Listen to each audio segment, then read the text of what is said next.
காவல் நிலையம் வரையில் குடியிருக்கும் எங்களது மகா முனியப்பன் காவல் முனியப்பனுக்கு திருவிளக்கு பூஜை முடிந்து நேற்று வெள்ளிக்கிழமை பூச்சாட்டல் முடிந்தது. இன்று பொங்கல் விழா வச்சோம். அது சமயம் இந்த முனிப்பனுக்கும் சில பெரிய சக்திகள்லாம் உண்டு.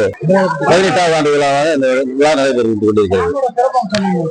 சாமியின் சிறப்பம்சம் அவங்க என்ன வேண்டுதல் இருக்கோ எல்லாத்துக்கும் சிறப்பாக நடைபெறுவதனால இங்க கூட்டம் வந்துட்டு இருக்குது. இதுக்கு முன்ன வரைக்கும் நாங்க ஏதோ ஒரு மரத்துக்களில் ஒரு சின்ன கோயிலா இருந்தது. அதுக்கப்புறம் அது சிறப்பாக பெருசாக நடந்து இன்னைக்கு ஒரு பெரிய கோபுரமா இருக்குது. அனைவரும் வந்து சிறப்பாக வேண்டுதல் வச்சு அது நடைபெறுவதனால்தான் இந்த அத்தனை பேர் வந்துட்டு இருக்கிறாங்க.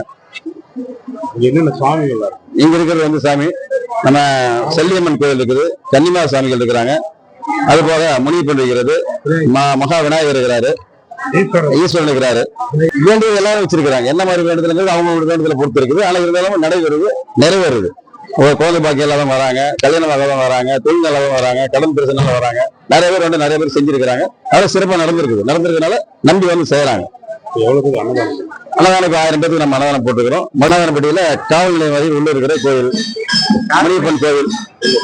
எங்க பேரு சந்திரன், டி சந்திரன், திரவு, டி வெங்கடேஸ்வரன், மணிமாறன், சிங்காரம், பாலு, ஜெயராஜ், செண்பக பாண்டியன் எல்லாரும் கலந்து பெரிய நிர்வாகமா செஞ்சுட்டு இருக்கிறாங்க. எங்களுடைய கோவிலுக்காக நம்ம செய்ய வேண்டிய கடமைகளை நாங்கள் செஞ்சுட்டு இருக்கிறோம். இது வந்து நிர்வாகமோ தனிப்பட்ட முறை அதெல்லாம் கிடையாது. ஊர் பொதுமக்களால சேர்ந்து செய்யறோங்க. தனியா ஒண்ணும் கிடையாது. நிர்வாகம் இல்லை, எல்லாரும் ஒண்ணா சேர்ந்து செய்யறோம்.